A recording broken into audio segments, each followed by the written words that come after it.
Thank you everyone for joining us this evening. Tonight we have evaluating, developing, and providing player feedback with TeamGenius. We're joined by Chris Knutson, who is the co-founder and CEO of TeamGenius, the leading provider of athlete evaluation and skill development software. TeamGenius is an OMHA partner and supports over 125 hockey associations throughout Canada and the US with tryouts, player feedback, and virtual training. So I'll flip over to Chris. He'll take us through a presentation. If there are any questions throughout the presentation, please don't hesitate to use the chat function, throw them in the chat. We'll hold to the end of the presentation to answer any questions. And yes, enjoy, and we'll talk to you soon.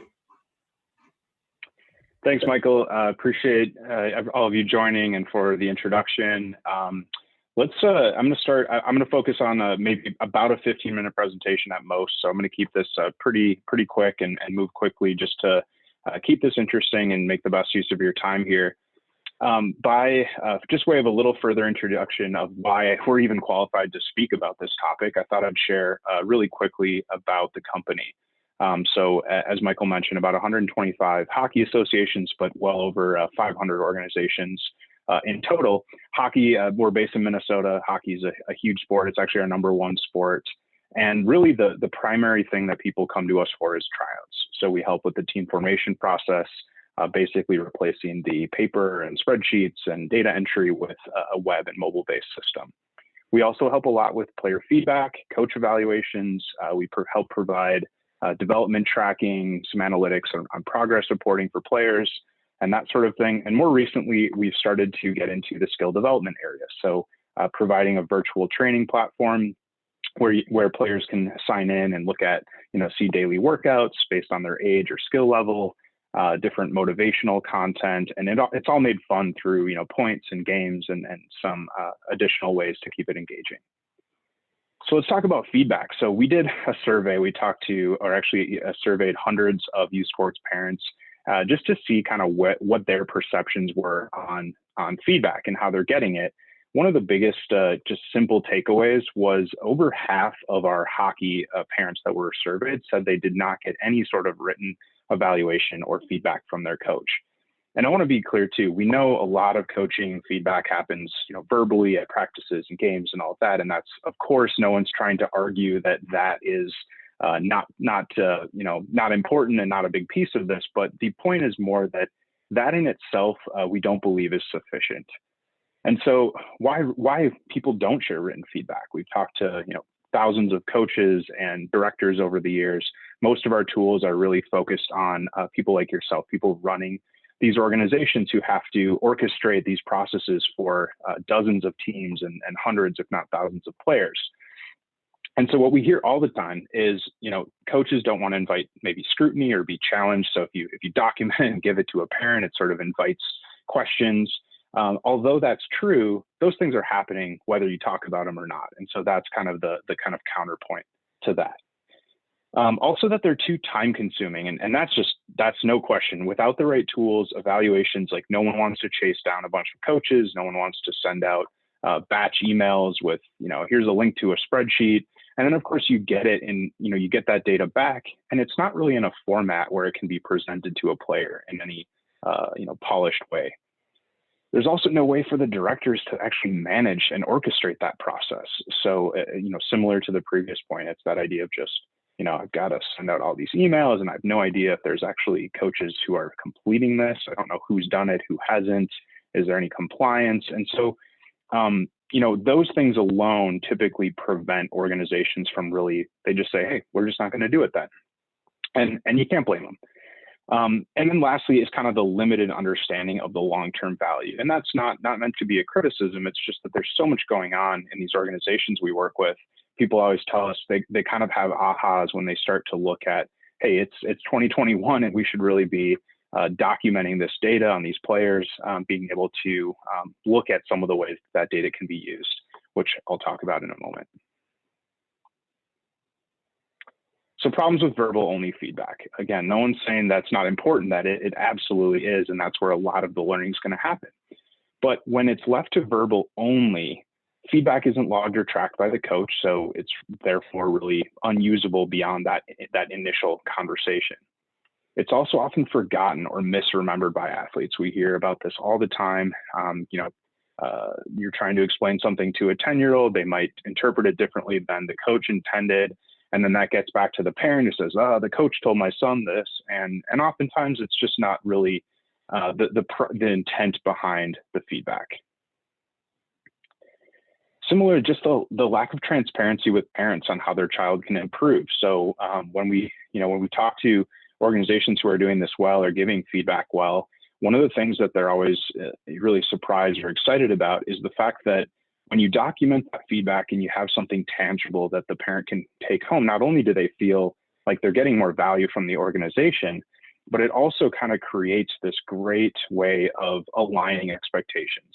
It can say, now the player, parent, and coach are all on the same page, and you're giving them a tool. So rather than just complaining about, oh, I don't have playing time, or my kid doesn't play enough, or whatever that might be, now you're saying, hey, here are the specific things that are maybe holding the child back, or here's the things we want to work on. And you actually turn it into a positive where they can see where they can go and how they can sort of take control of that development.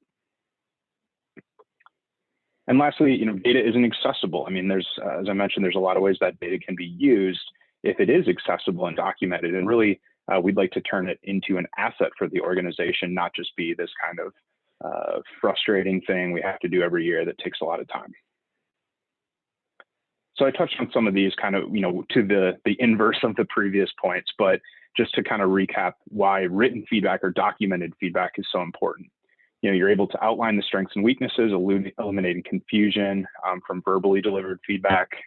Past evaluations can be referenced, which is sometimes, people underestimate the value in that. I have a club here, an association here in Minnesota that I talked to recently, and they told me that, the president said that was the biggest surprise in terms of value when they switched to doing end of season evaluations. They happen to be customers, but in any case, doing end of season evaluations, they were actually able to, because they're digital, they're able to go back. New coaches come into the organization who don't know the kids, and they're able to go back and look at, hey, here's what Susie's coach was working on with her last season, and pick up on that. So they don't have to spend the first 2 weeks of the season just trying to get an understanding of the talent they have to work with and how to kind of position players and how to plan their practices.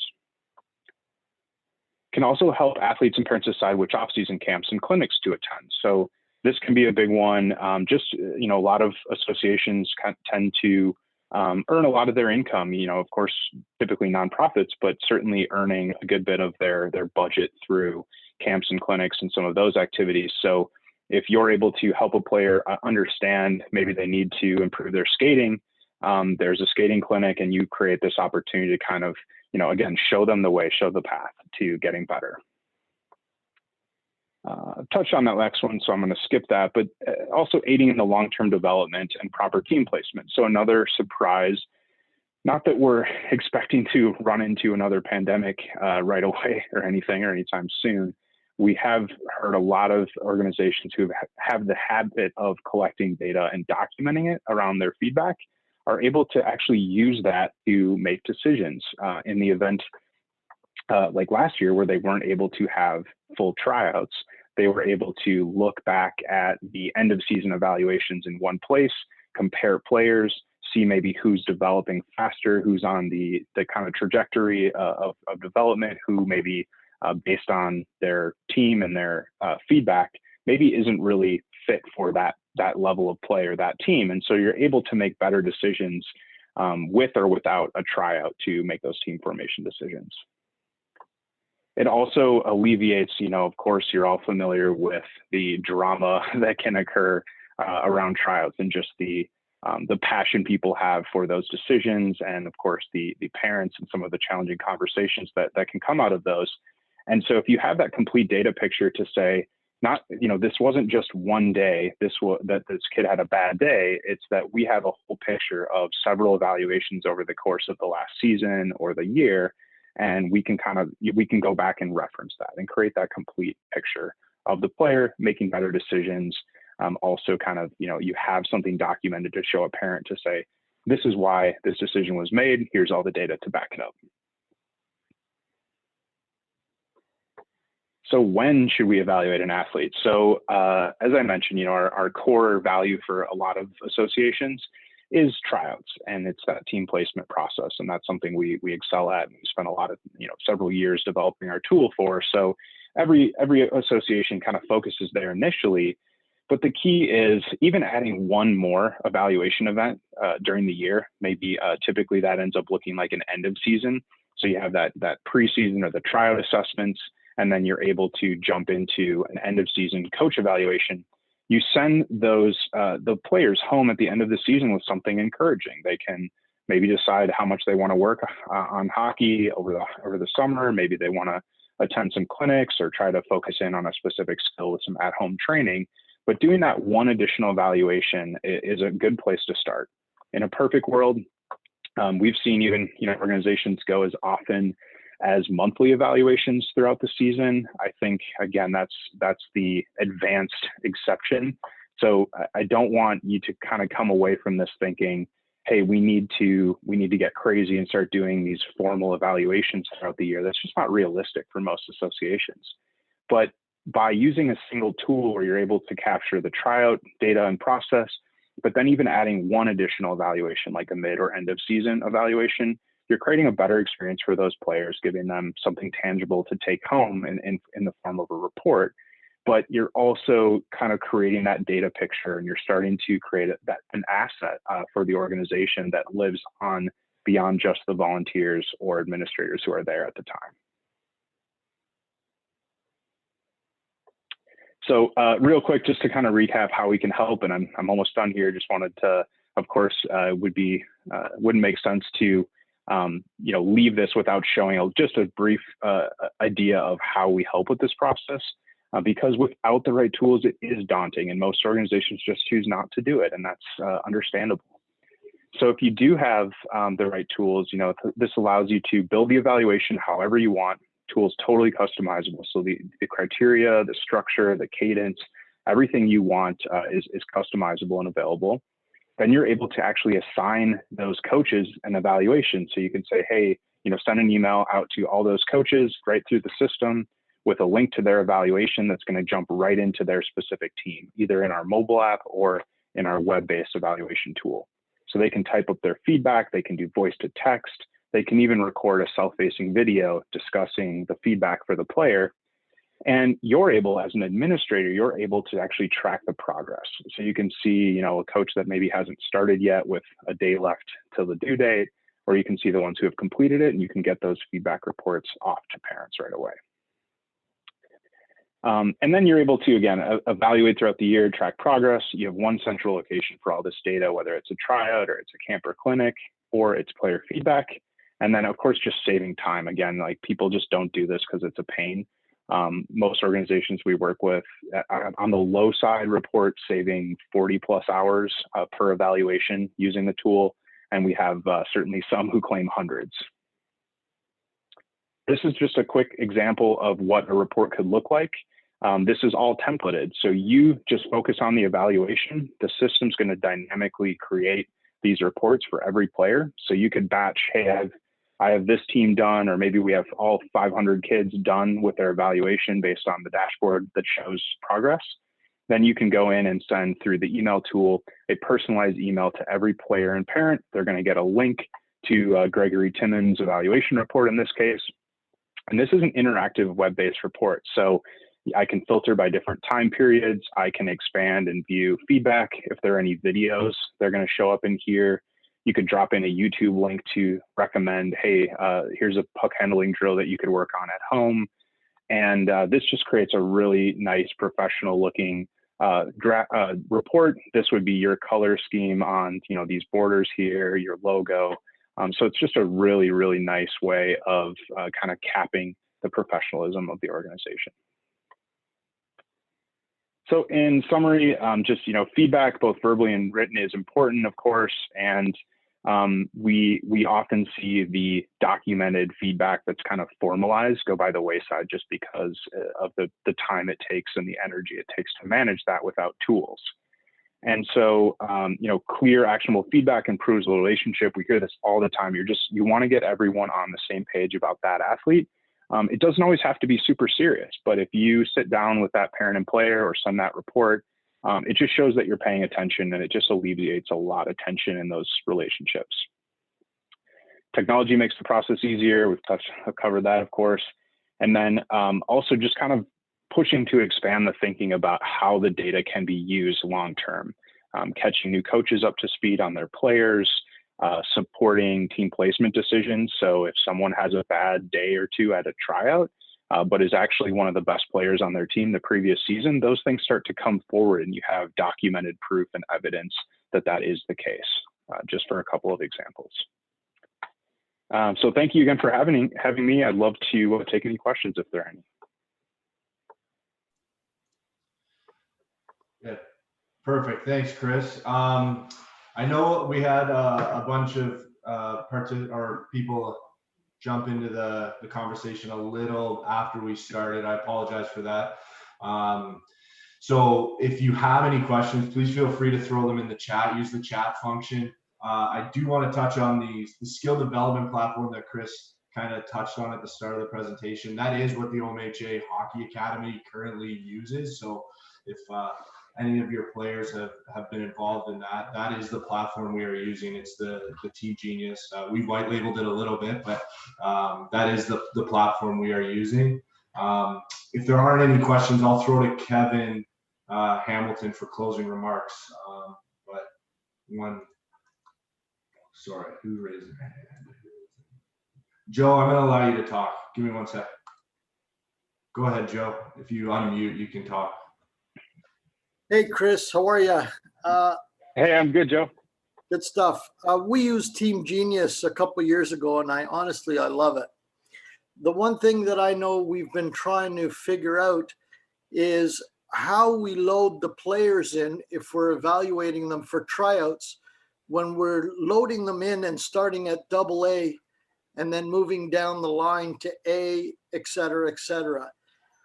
We have to constantly remove the player from the pool of AA if the player was unsuccessful, and now move them down to A. I know TeamGenius was looking at a way to rectify that so that there was a simpler way to move the players down the line as they try out at different levels. Yeah, absolutely, Joe. And just for the sake of not getting too in the detail on that with everyone else on the call, I will follow up with you on that. But we've certainly depending on when you last used the tool, we've made a lot of investments in that process. Because frankly, building software to support shuffling of players and seeing the data that they had before and tying it all together into an end result and all of that has been something we've been really focused on. And I believe I follow what you're describing, and I think we can solve that much better than probably last time you used it. Excellent. Thank you very much. And the program and thanks for the question. It's a great tool. Appreciate that. I'm not seeing any more raised hands or questions at this time. So Kev, I'll pass to you for closing remarks. Again, Chris, thank you for the presentation, and appreciate your time. My pleasure. Yeah, that was great, Chris. Really informative, and I think you really touched on some important things that we can support our associations. I think one of the big things you touched on was maximizing our volunteer hours. We have so many of our associations the lifeblood is volunteers, and we don't want to unnecessarily cannibalize their time. We want them to make the most efficient use of it. I think one of the other things that you touched on was sort of continuity and standardization of gathering information for player evaluation. So as you said, it's just like school. The grade 3 teacher kind of knows what the grade 2 teacher's been doing the year before a little bit and has some idea. Organizations can also use it to determine what their goals are as an organization, how they want to play, those sorts of things, and that can help drive how they set up the skills evaluations and whatnot. And again, as you and Joe just kind of touched on, it's got applicability right across the board. It's not just for the high-end competitive player. You can use it in the recreational environment to help try to get your players placed on the right teams to have balance within your recreational leagues as well. So it was a really great presentation. Really appreciate you taking the time to join us, and hopefully it's been beneficial for our membership. I see a question has come in regarding cost, and I'm sure we can connect that person, Mike, with Chris directly if they want to discuss pricing structure, or Chris, if you want to give just a brief overview of what that looks like. Yeah, absolutely. It's no secret. So it's an important question. So the way we charge is just by the number of players. So it's our base plan is $5 US per player per year. The great thing about that is you can have unlimited coaches and teams and all of that. It's just basically, a player, you pay for a player one time during the year, and then they can be used, evaluated as many times as you want. And that includes, most features all the features that most organizations need. We do have a $7 and a $9 plan that have more advanced capabilities and some additional support options and things like that. Oh, that's great. Good information. Thanks, Chris. And we'll, people, if they want to reach out to you, we'll certainly provide your contact information, or they can access it through the OMHA website, as well as the other various communications tools that we have. So there's accessibility there. And as I said, following up, if anyone has any direct questions, they can reach out to Mike or myself, and we can connect you with Chris as well. So that was a really good opportunity to provide some knowledge and to provide a support tool for our association. So Chris, thank you very much for that. Thank you so much for having me.